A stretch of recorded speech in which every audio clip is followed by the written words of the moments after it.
Friends, welcome back to learning path. Understanding auditing के इस आखिरी वीडियो में हम समझेंगे auditing in IT environment and fraud auditing.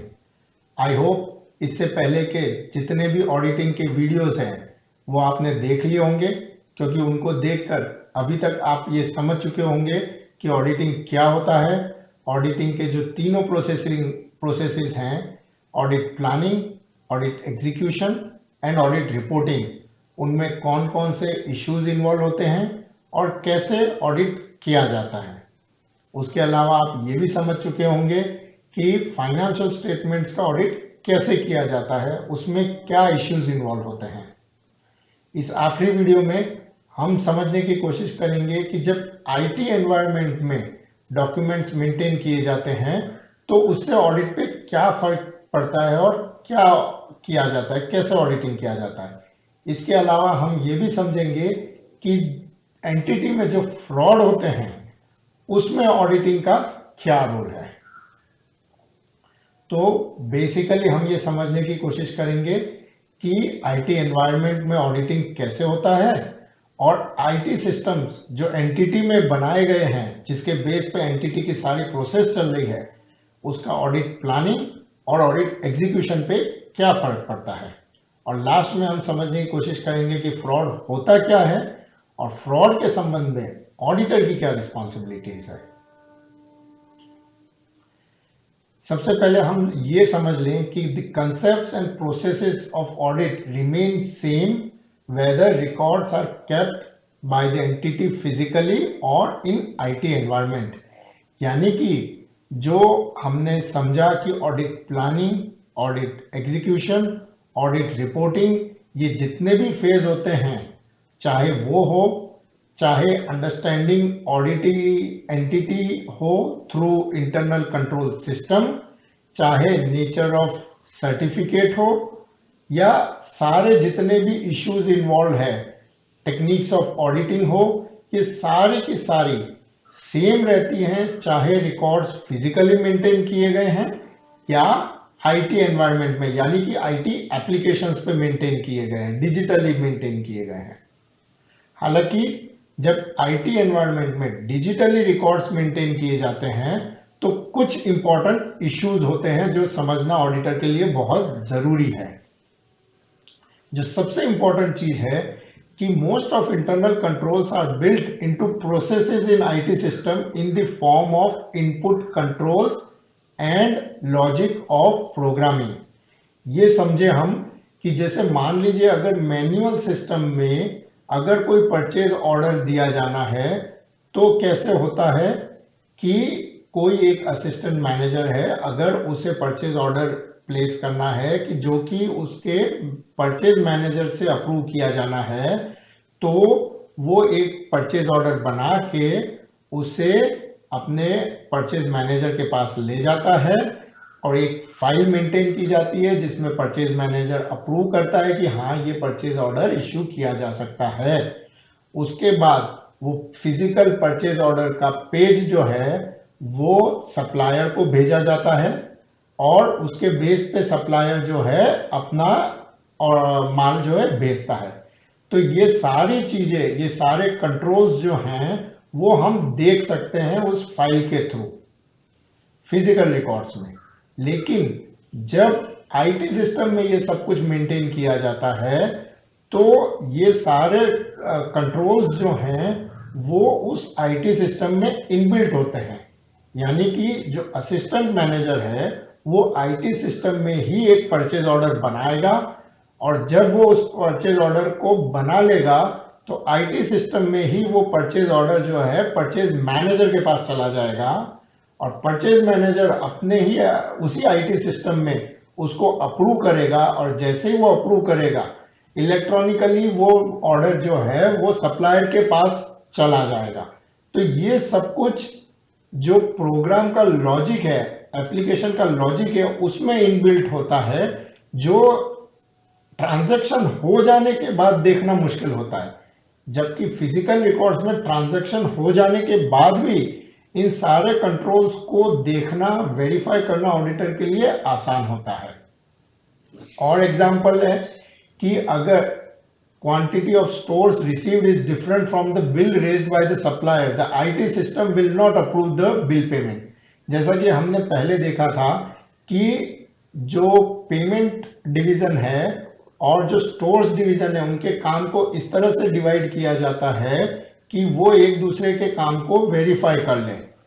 तो ये मैनुअल सिस्टम में देखना आसान हो जाता है, क्योंकि जो स्टोर सेक्शन है वो अपने पास रिकॉर्ड रखता है कि कितना सामान आया था, और जो पेमेंट डिवीजन है वो भी स्टोर सेक्शन के रिकॉर्ड की एक कॉपी रखता है और पेमेंट की कॉपी रखेगा, जिसको कंपेयर करके ये समझना आसान हो जाता है कि कहीं ओवर पेमेंट तो नहीं हुआ।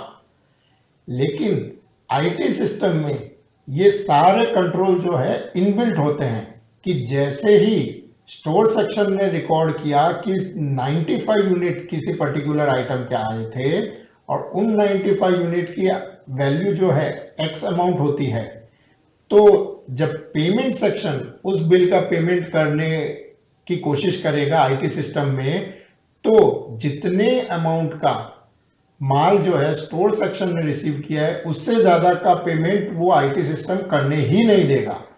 तो इस तरह की गलती या फ्रॉड जो है आईटी सिस्टम खुद रोक लेगा।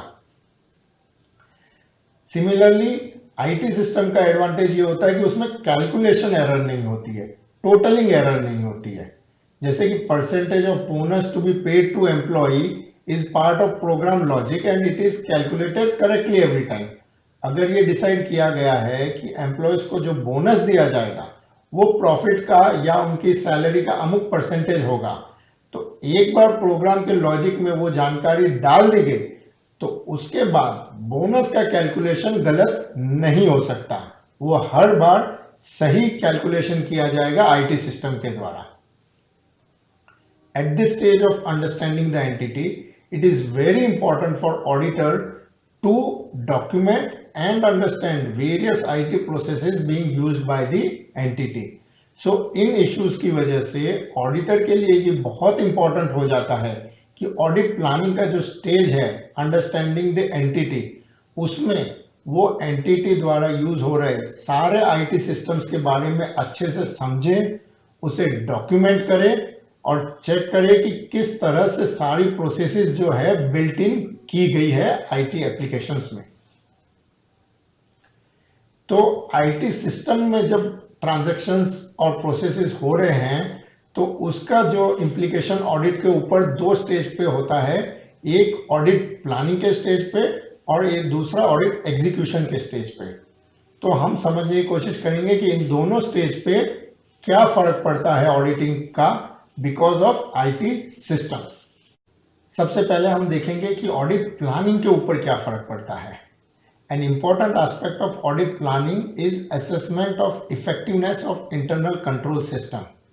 जो ऑडिट प्लानिंग का वीडियो हमने देखा था उसमें हमने समझा था कि ऑडिट प्लानिंग का जो एक सबसे इंपॉर्टेंट हिस्सा है वो ये है कि ऑडिटर को ये एसेस करना होता है कि इंटरनल कंट्रोल सिस्टम कितने इफेक्टिव हैं, कितने रिलायबल है, क्या उनके ऊपर भरोसा किया जा सकता है, क्या वो सही तरीके से काम कर रहे हैं कि नहीं कर रहे हैं। तो जब आईटी सिस्टम में सारा कुछ मेंटेन हो रहा है तो rules and procedures of internal control they are built in the IT application and auditor needs to understand these controls in IT systems. So role of testing of controls becomes more important. If internal control system is reliable, auditor can reduce substantive testing. तो auditor के लिए ये जरूरी हो जाता है कि जो आईटी एप्लीकेशन है उसका लॉजिक, उसमें जो कंट्रोल्स बिल्ट इन किए गए हैं उसको अच्छे से समझ ले। तो ऑडिट प्लानिंग के स्टेज पे जो role of testing of control है यानी कि कंप्लायंस टेस्टिंग, उसका रोल ओवरऑल ऑडिट प्रोसेस में बहुत इंपॉर्टेंट हो जाता है। टेस्टिंग ऑफ कंट्रोल स्टेज पर ही ऑडिटर जो है ये अंदाजा लगा लेता है कि आईटी सिस्टम में जो कंट्रोल्स हैं वो सही तरीके से जो ऑर्गेनाइजेशन के सारे रूल्स हैं वो बिल्ट इन हो गए हैं या नहीं हुए हैं, और बिल्ट इन होने के बाद क्या उनका पालन किया जा रहा है या नहीं किया जा रहा है। तो टेस्टिंग ऑफ कंट्रोल का जो प्रोसेस है वो मैनुअल सिस्टम के मुकाबले आईटी सिस्टम में बहुत ही ज़्यादा इम्पोर्टेंट हो जाता है। क्योंकि एक बार ऑडिटर ने अगर test of control IT system में कर लिया और उसे ये लगा कि इंटरनल कंट्रोल सिस्टम जो है ऑर्गेनाइजेशन का वो आईटी एप्लीकेशन में अच्छे से इनबिल्ट हो चुका है, तो उसके लिए इंटरनल कंट्रोल सिस्टम पे रिलाई करना ज्यादा आसान हो जाता है। और उसका रिजल्ट ये होता है कि जो सब्सटेंटिव टेस्टिंग है, यानी कि ऑडिट एग्जीक्यूशन स्टेज पे जो उसे सैंपल सिलेक्ट करना है, वो बहुत कम हो जाता है। The auditor need to obtain fair degree of knowledge about working of IT system so that he can verify internal controls built into the IT application. तो इसको समझिए कि ऑडिटर के लिए अपनी ऑडिट प्रोसेस के अलावा ये जानना बहुत जरूरी हो जाता है कि आईटी सिस्टम्स कैसे काम करते हैं, आईटी सिस्टम्स होते क्या हैं, उनमें किस तरह के लूप होल हो सकते हैं। ये नॉलेज भी ऑडिटर के लिए लेना जरूरी होता है ताकि वो ये वेरीफाई कर सके कि एंटिटी के आईटी एप्लीकेशन में इंटरनल कंट्रोल सिस्टम अच्छे से इनबिल्ट हो गए हैं या नहीं हुए हैं। तो जब आईटी सिस्टम में एंटिटी काम कर रहा है तो ऑडिटर के लिए अपने ऑडिट प्रोसेस के अलावा आईटी सिस्टम का नॉलेज भी बहुत इंपॉर्टेंट हो जाता है। There are possibilities of data manipulation in IT environment. Therefore, auditor needs to ensure that the IT applications are not prone to data manipulation. जो मैनुअल सिस्टम है उसमें फिगर चेंज करना आसान नहीं है। अगर हाथ से लिखा हुआ फिगर कोई व्यक्ति चेंज करता है तो देखने वाले को तुरंत समझ में आ जाएगा कि ये फिगर चेंज किया गया है। लेकिन आईटी सिस्टम में डेटा मैनिपुलेशन कंपैरेटिवली आसान होता है। अगर एक डेटा को चेंज करके दूसरा डेटा रख दिया गया है तो वो एक प्लेन रीडिंग पे या सामने रिपोर्ट देखने पर ऑडिटर को नहीं समझ में आएगा। इसके लिए ऑडिटर को उसकी बैक एंड प्रोसेस यानी कि उसका जो लॉजिक है उसको समझना होगा और ये इंश्योर करना होगा कि आईटी एप्लीकेशन में, इस एंटिटी के आईटी एप्लीकेशन में डेटा मैनिपुलेशन के चांसेस नहीं है। और उसके लिए auditor need to verify the controls over programming and other administrative controls, यानी कि ऑडिटर को ये चेक करना होगा कि ये जो आईटी प्रोग्राम, आईटी एप्लीकेशन बना हुआ है उसमें किस किस का कंट्रोल है, कौन इसको एक्सेस कर सकता है, कौन इसके फिगर्स चेंज कर सकता है, इसका लॉगिन वगैरह किस किस के पास अवेलेबल है। इन सब को देखकर उसे समझना होता है कि क्या डेटा मैनिपुलेशन हो सकता है या नहीं हो सकता है। It is difficult to violate internal controls in IT environment as compared to physical environment. क्यों?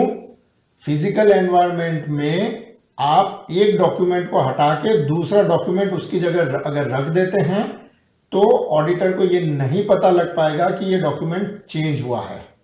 लेकिन आईटी एनवायरनमेंट में एक बार कोई एक डॉक्यूमेंट जनरेट हो गया या एक डॉक्यूमेंट उसमें डाल दिया गया, उसके बाद उसको चेंज करना ऑलमोस्ट इम्पॉसिबल होता है।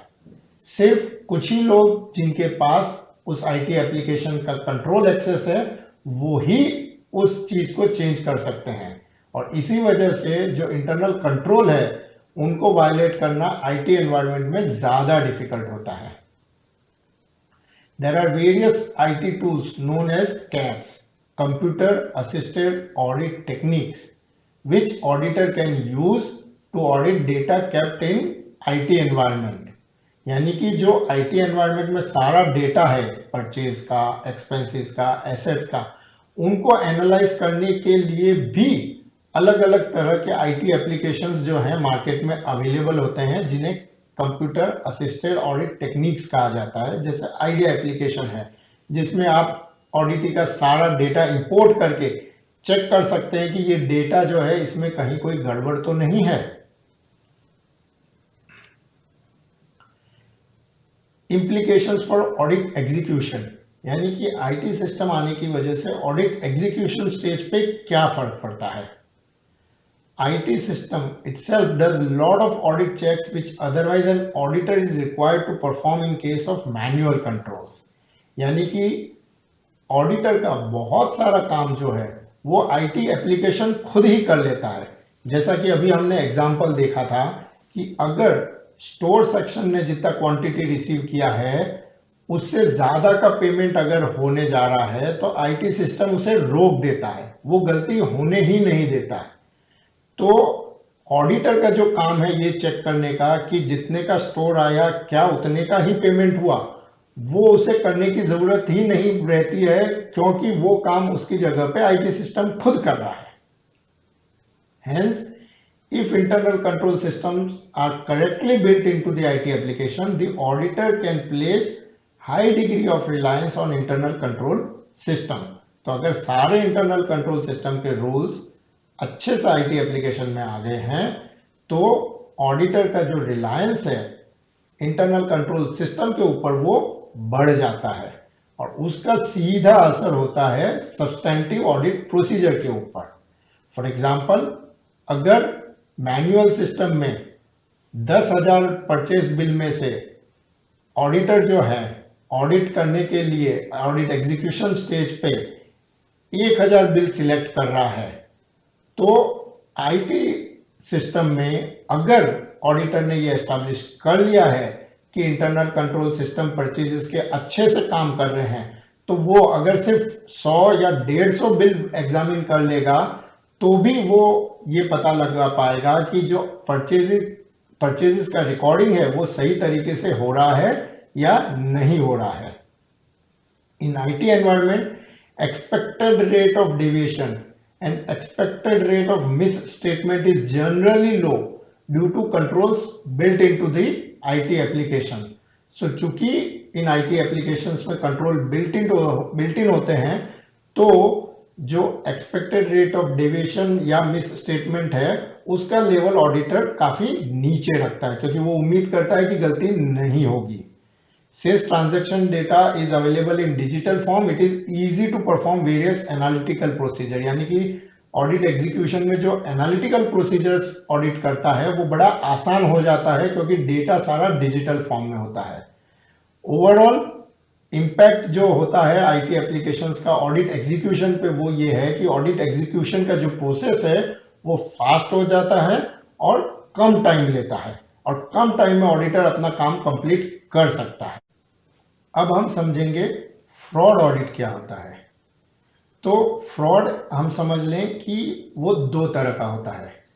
Fraudulent reporting in financial statements, यानी कि जो मैनेजमेंट है एंटिटी का वो फाइनेंशियल स्टेटमेंट के जो फिगर्स है प्रॉफिट एंड लॉस अकाउंट में या बैलेंस शीट में वो गलत बताएं तो वो फ्रॉडुलेंट रिपोर्टिंग है।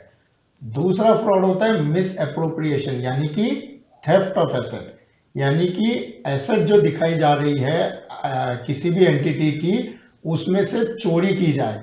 चोरी जो है वो कैश की भी हो सकती है यानी कि करेंसी की भी हो सकती है और दूसरी मूवेबल एसेट्स की भी चोरी हो सकती है। तो ये दो तरीके से फ्रॉड होता है। यहां ये समझना जरूरी है कि weaknesses in internal controls create opportunity for committing fraud, यानी कि अगर इंटरनल कंट्रोल सिस्टम ऑर्गेनाइजेशन का वीक है तो फ्रॉड बड़ी आसानी से हो सकता है। यानी कि अगर हम एग्जांपल देखें तो अगर एक ही व्यक्ति जो है वो परचेज ऑर्डर भी प्लेस कर रहा है, वही सामान भी रिसीव कर रहा है और वही परचेज का अगर पेमेंट भी कर रहा है, यानी कि सेग्रीगेशन ऑफ ड्यूटी का जो प्रिंसिपल है उसे नहीं अपनाया गया है, इंटरनल कंट्रोल सिस्टम वीक है, तो उस व्यक्ति के लिए फ्रॉड करना बड़ा आसान हो जाता है कि माल कम अमाउंट का परचेज हुआ लेकिन पेमेंट जो है ज्यादा का हो गया क्योंकि उसके इस एस्पेक्ट को देखने वाला कोई और व्यक्ति है ही नहीं ऑर्गेनाइजेशन में।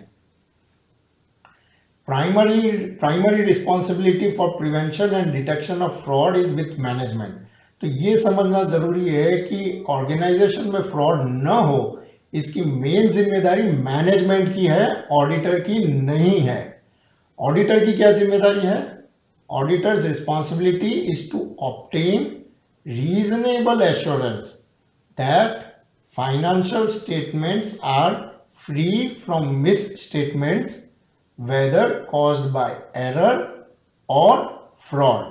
यानी कि ऑडिटर की रिस्पॉन्सिबिलिटी है कि वो अपना ऑडिट प्लानिंग अच्छे से करे, ऑडिट एग्जीक्यूशन के दौरान प्रोफेशनल तरीके से अच्छे से ऑडिट करे और ये एंश्योर करे, ये रीजनेबल एश्योरेंस लेने की कोशिश करे कि उसके ऑडिटिंग प्रोसीजर की वजह से अगर कोई फ्रॉड हुआ है तो वो डिटेक्ट हो जाएगा।